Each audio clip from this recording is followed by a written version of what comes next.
Aló, ahora sí, ahora sí. Perfecto, ahora sí se escucha. Bienvenido a todos. Le estaba dando la bienvenida a un nuevo seminario. Perfecto, ahora sí se escucha. Muchas gracias. Bienvenido a todos. Bienvenido Natalia, Natalie, Carlos, Edgardo, Gabriel, Kamal. Bueno, ya como es costumbre, les voy a pedir por favor que me indiquen algunos instrumentos a analizar. Ya hoy día quiero comentarles que es feriado en Estados Unidos, 4 de julio, por ende, probablemente los mercados americanos incluido el dólar, estén poco volátiles, ya no se estén moviendo mucho, pero eso no quiere decir que no hayan opciones de inversión, así que vamos a estar revisando otros instrumentos, como el oro, como el petróleo, como el euro.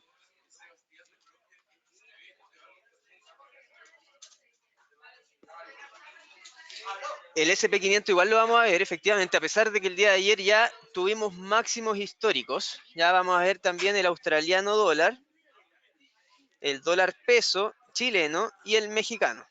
Vamos a partir entonces. ¿Cuáles son las noticias del día? Lo más importante, vamos a revisar inmediatamente. Vamos a poner ahora Chile. Hoy, el día de hoy, lo más relevante, lo que va a generar más volatilidad en los mercados, bueno, hoy día no hay mucha noticia por lo mismo, porque es feriado en Estados Unidos. Entonces aquí tenemos que estar atentos ya esta semana a los datos de nóminas no agrícolas en Estados Unidos y la tasa de desempleo en Estados Unidos, ¿ya? Esos son los datos más relevantes que vamos a tener en la semana. Probablemente ya mañana vuelva la volatilidad al mercado. Hola Edgardo, bienvenido. Sí, vamos a revisar entonces el neozelandés. Ya, vamos a partir entonces porque son hartos los cruces que tenemos que revisar y a las 10 hay un seminario de Pablo Gil, así que vamos a empezar con el US500. El US500 llegó a los niveles objetivos que habíamos hablado. ¿Cuáles eran? Los 3.000 puntos. ¿Ya? Ayer yo les comentaba que si es que un instrumento está en máximos históricos, eso no es motivo para que empiece a caer. ¿Ya? Eso quiere decir que el mercado está bien, está comprando, tiene apetito por este instrumento. ¿Cuáles son los objetivos en el Standard & Poor's? Nosotros nos mantenemos alcistas hasta los 3.100 puntos aproximadamente. Nosotros lo que podemos hacer para identificar esto, porque claro, el análisis técnico nosotros por lo general vamos viendo hacia atrás para identificar techos y saber proyecciones. Pero en este caso es extraño. ¿Por qué? Porque no hay techo. No hay techo anterior. Por ende, en esos casos se utiliza mucho el chartismo. ¿Qué es el chartismo? El chartismo es el análisis técnico, pero solamente del precio, no es un análisis agregando indicadores. Por ende, si nosotros vemos acá el Standard & Poor's, vemos una tendencia clara alcista que está haciendo un canal alcista, donde podemos identificar tanto los pisos como los techos. ¿Cuál es nuestro objetivo? Nuestro objetivo es la zona alta del canal, que en este caso se está ubicando en los 3.080 aproximadamente.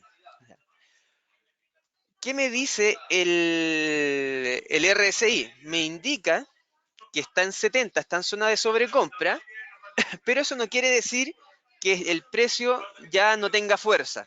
Por lo general, cuando el instrumento llega a niveles de sobrecompra, se produce una fase que se denomina de acumulación. ¿Qué significa esto? Que la gente sigue comprando en este sector, se queda un rato en este sector antes de empezar a caer. Efectivamente, Raúl me dice que sirve una expansión de Fibonacci, exactamente. Nosotros vamos acá, Fibonacci, y utilizamos expansión. ¿Cómo se lanza esto? Desde el mínimo al máximo de la primera tendencia y lo tiramos nuevamente al retroceso. Y lo que nos da y lo que obtenemos son los precios objetivos. Pucha, lo saqué. Lo voy a poner de nuevo. Expansión. Entonces, dijimos del mínimo al máximo de la primera tendencia y luego al retroceso, más o menos en esta zona. Por ende, nuestros objetivos alcistas para el Standard & Poor's son los aproximadamente 3.050 puntos como primer objetivo y luego los 3.143. Esos siguen siendo nuestros objetivos a medio y largo plazo, ¿ya? Y obviamente se condice con una acumulación por sobre el 70, así que seguimos alcistas en ese sentido. Ahora, en corto plazo, ¿cuáles son los precios interesantes para poder comprar? Si se fijan, las velas son muy chicas y es porque no hay volatilidad en el mercado porque es feriado en Estados Unidos. Pero aún así vamos a hacer el intento.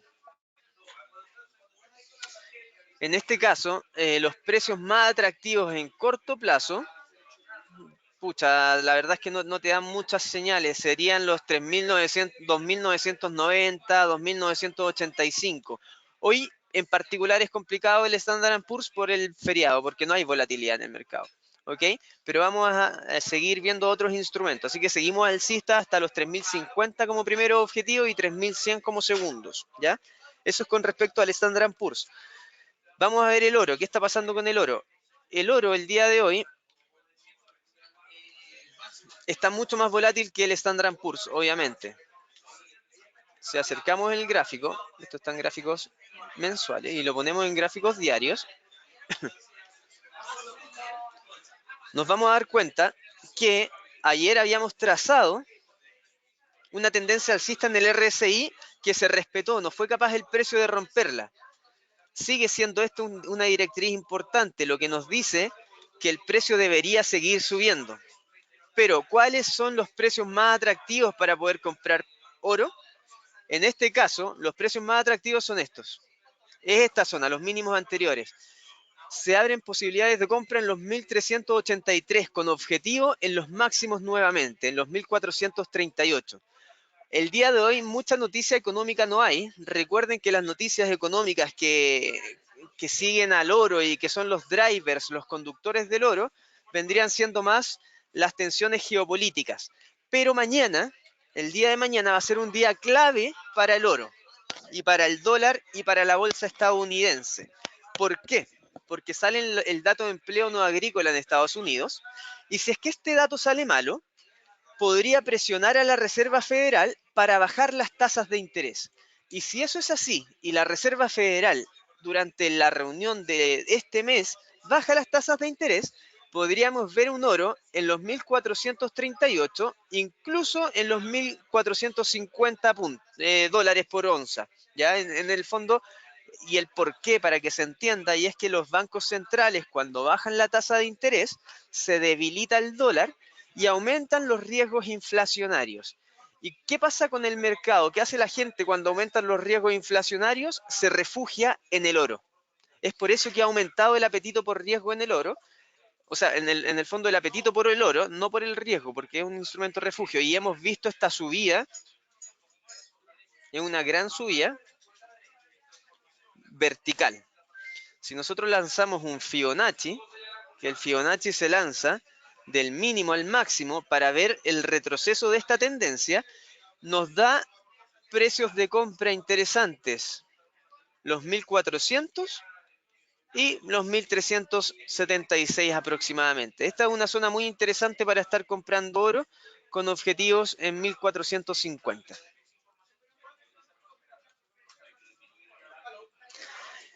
Juan nos dice que trazó un Fibonacci en una hora y el precio está rebotando. Vamos a ver, en una hora. Voy a limpiar un poco el gráfico para que no nos enredemos.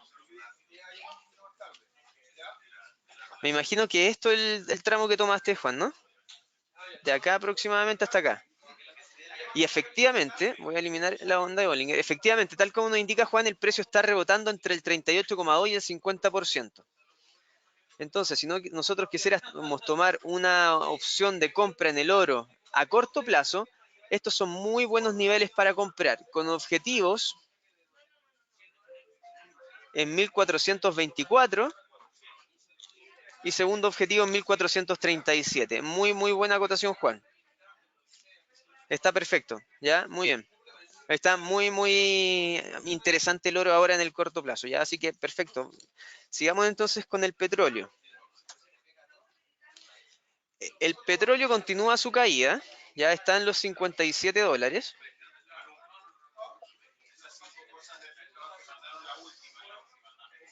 Hoy día está cayendo Si bien es cierto, está cayendo levemente, lo más probable es que vaya a buscar esta zona. Los 55.7. Esta es una muy buena zona para comprar, ¿ya? Noticias económicas con respecto al petróleo no hemos tenido, ¿ya? A lo más, Donald Trump el día de ayer lanzó unos tweets en contra de Irán. ¿Por qué? Porque Irán lo que está haciendo es enriqueciendo el uranio que tiene en su poder. Y eso también son riesgos. ¿Por qué? Porque esto es utilizado para la generación de armas nucleares, para la generación de municiones y cosas así. Hay un acuerdo nuclear que tiene Europa, Estados Unidos e Irán, ya que Estados Unidos hace un par de años se salió de este acuerdo, y esa es una de las razones por qué Irán se está alejando del acuerdo y no lo está respetando. ¿Ya? Así que por eso hay una tensión ahí geopolítica entre Irán y Estados Unidos, y estas tensiones geopolíticas son las primeras que hacen que el precio del petróleo suba. ¿Ya? Por ende, las tensiones, si es que aumentan y escalan las tensiones, podríamos perfectamente estar viendo un precio del petróleo en la zona de los 60, 65 dólares por barril, que eso es lo que estamos esperando nosotros. Natalie me dice que se fue el volumen. Ahí, ya, ahí volvió, me dice. Ya, perfecto. Ok. Entonces, precios de compra en el petróleo. Este es el WTI 55.7, muy atractivo, con objetivo en 61 y en medio plazo, ya en gráficos semanales. Si es que rompe esta directriz, nos estaría dando un incremento incluso hacia los 65 dólares, ¿ya? El petróleo, recuerden que es un bien muy codiciado, porque finalmente todas las industrias se mueven por el petróleo, el transporte se mueve por el petróleo, es muy demandado, por ende es muy volátil, es muy afecto a la oferta y a la demanda, ¿ya? Si es que hay un incremento en el crecimiento mundial, eso significa que va a haber un incremento en la demanda de petróleo. Por eso está bien importante lo que ocurra entre China y Estados Unidos con respecto a la guerra comercial, si llegan a acuerdos o no. Si llegan a acuerdo, hay mejores proyecciones de crecimiento económico global, lo que significa que va a mejorar las perspectivas de demanda de petróleo. Es por eso que en el largo plazo y mediano plazo nosotros mantenemos una perspectiva alcista en el precio del petróleo. Pero en el corto plazo vemos caídas hacia la zona de los 55, que sería muy interesante para poder comprar, ¿ok? Así que eso es con respecto al petróleo. Me habían pedido también el euro. Vamos a ver el euro. El euro probablemente no tenga tanto movimiento. Voy a abrir otro gráfico. A ver. Si ustedes se dan cuenta, en gráficos diarios,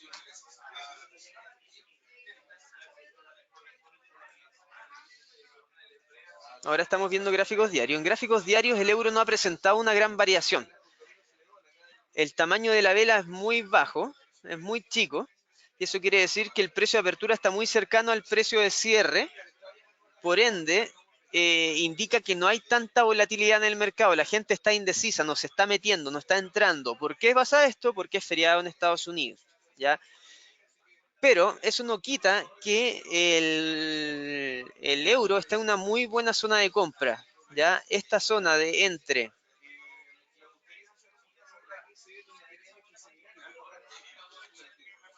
los 1.12750 y los 1.12650 es una franja muy atractiva para comprar euro. ¿Por qué? Porque si nosotros nos vemos una perspectiva más de largo plazo, vemos que acá se produjo un canal bajista, donde acá tenemos el techo y tenemos los pisos claros. Tenemos un techo acá, piso acá y techo acá. Cuando esto ocurre y se producen estos canales, nosotros para proyectar el precio, lo que debemos hacer es identificar la amplitud del canal y proyectarla desde el punto de ruptura, que acá lo rompió definitivamente. Y esto lo que nos lleva es a un objetivo, y este es el objetivo. Si ustedes van hacia atrás, se van a dar cuenta que coincide perfectamente con el máximo anterior, ¿ya? Entonces, nuestros objetivos de largo plazo, en el de mediano y largo plazo, cuando yo hablo de mediano y largo plazo, me refiero A ver, denme un segundo. Cuando yo hablo de largo plazo, ahí sí, me refiero a un mes, no es más que eso. Ya no, para nosotros el largo plazo son 3 semanas, un mes, una cosa así.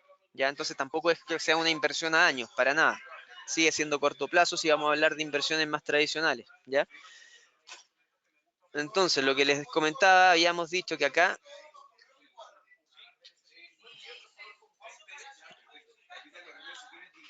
entonces se nos borró el análisis, pero era obtener la amplitud del canal y proyectarlo desde el punto de ruptura. Entonces, lo que nos da es un objetivo, y el objetivo es este, que coincide con los máximos anteriores. Por ende, nuestro objetivo a medio largo plazo en el euro sigue siendo los 1.15. Si nos vamos a ver las noticias de lo que está pasando en la coyuntura económica nacional, o sea, internacional, nos hace sentido. ¿Por qué? Porque la Reserva Federal de Estados Unidos está bajando las tasas de interés, o por lo menos está indicando que lo pretende hacer, y esto lo que conlleva es una depreciación del dólar. Y si es que se deprecia el dólar, sube el euro dólar, porque el euro gana valor con respecto al dólar. Y ese es el análisis que tenemos que estar haciendo en la mayoría de las divisas. ¿Ok? Si lo vamos a ver más como para un trading diario, nos vamos a dar cuenta que mucha volatilidad no hay, pero que está en una zona de piso, haciendo un triángulo. Acá tengo un piso, una zona clara de piso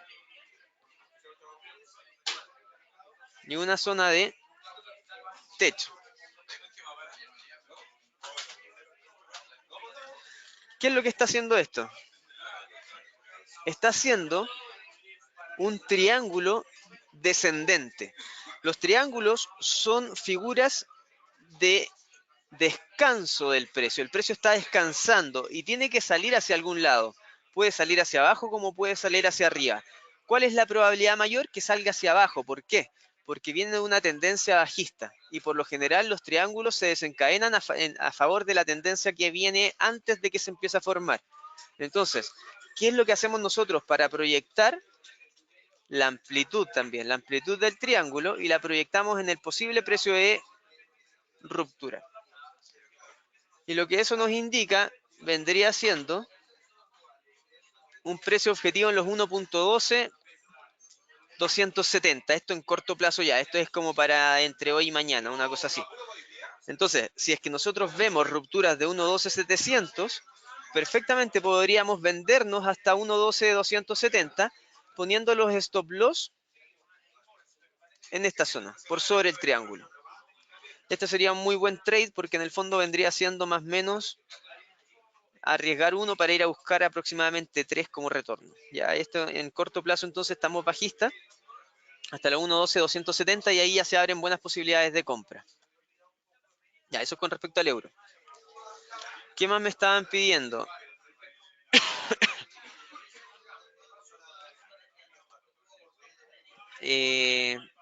Natalia me estaba pidiendo la libra contra el yen, el euro contra la libra.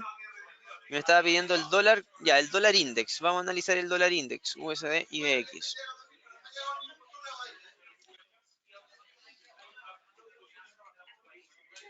Ya, este es el dólar index. ¿Qué está pasando con el dólar index? Está en una clara tendencia bajista. Si lanzamos una directriz de aquí hasta acá, tenemos un canal bajista bien pronunciado. No sé si lo logran ver. Voy a eliminar esto. Donde tenemos un techo, un piso. Recuerden que no tiene que ser exacto. Un techo, otro piso. Y ahora lo tenemos en techo. ¿Ya? Si agregamos una banda de Bollinger para ver más o menos hacia dónde podría ir el instrumento, nos vamos a dar cuenta que las bandas de Bollinger están apuntando hacia abajo. Ya las voy a poner un poco más gruesas para que se vean.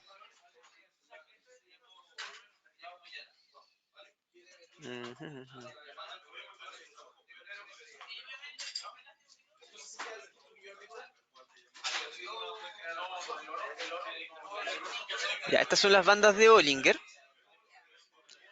Están completamente bajistas, ¿ya? Y acá lo tenemos en techo. Tenemos el techo de la directriz bajista que transamos de este canal y además tenemos el techo que está compuesta por la media. Si yo saco esto se van a dar cuenta que está compuesto por la media de Bollinger.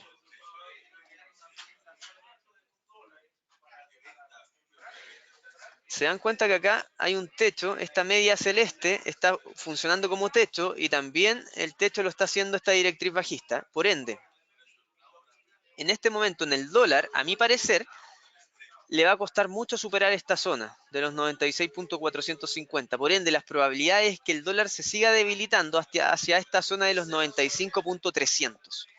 Ya seguimos viendo un dólar débil que está marcando máximos que cada vez son menores y mínimos que también cada vez son menores.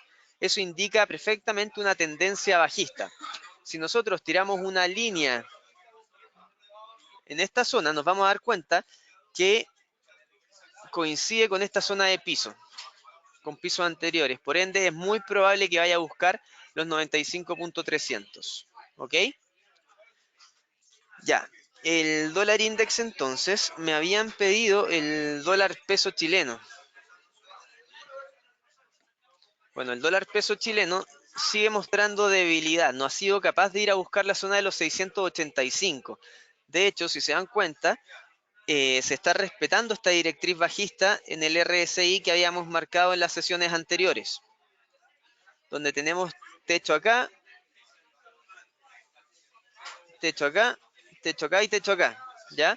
Es decir, nos continúa mostrando una tendencia bastante clara a la baja. Si unimos los techos, vemos que acá hay una zona de directriz bien clave y que lo más probable es que el dólar vaya a buscar ya estas zonas aproximadamente, que son techos anteriores, en esta zona eran techos, los 672. De acuerdo a Pablo Gil, lo que estuvimos hablando el otro día con él, es que incluso está viendo el precio proyectado hacia los 663, 665 aproximadamente. Así que es muy probable que sigamos viendo una debilidad del dólar. Y esto también coincide muy bien con lo que estábamos acá hablando. El dólar index, el billete verde a nivel internacional, está bajista. Y mientras más se deprecie, mientras más pierda valor, más va a caer también el dólar peso nacional. Así que estamos bajistas hacia la zona de 6,72, incluso 6,67. Con respecto al cobre, ayer analizamos el cobre y llegamos a la conclusión de que estaba ya presentando una clara señal de alza y eso sigue así, ¿ya? Siempre y cuando supere los 5.900. Si llegase a superar esta zona, debiese ir a buscar los máximos anteriores en los 6.000, que estos eran los 2.74 aproximadamente dólares por libra. ¿Ya? Entonces nosotros seguimos alcista con el cobre. Y si se fijan acá, ayer dijimos que esta directriz alcista en el RSI era muy importante estar viéndola, porque si la rompía acá me iba a adelantar una caída. No la rompió, de hecho la respetó y ahora empezó a subir nuevamente. Ya por ende, también el RSI nos indica un alza en el precio del cobre. Y si es que sube el cobre, también baja el dólar peso. Así que por otro lado también coincide con nuestro análisis. Buen día, Leonardo. Bienvenido. Bueno, eso con respecto al dólar. Así que el dólar también seguimos bajista. ¿Ya? De hecho, poner posiciones de venta ahora con objetivo en 6.72, 6.68 podrían ser buenas alternativas.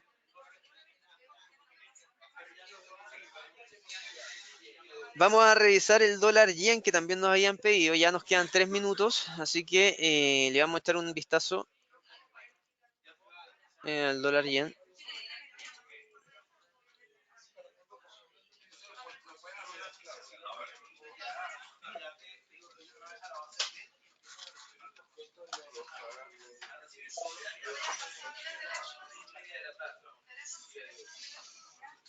El USD-CLP, para los que preguntan, es el dólar contra el peso chileno.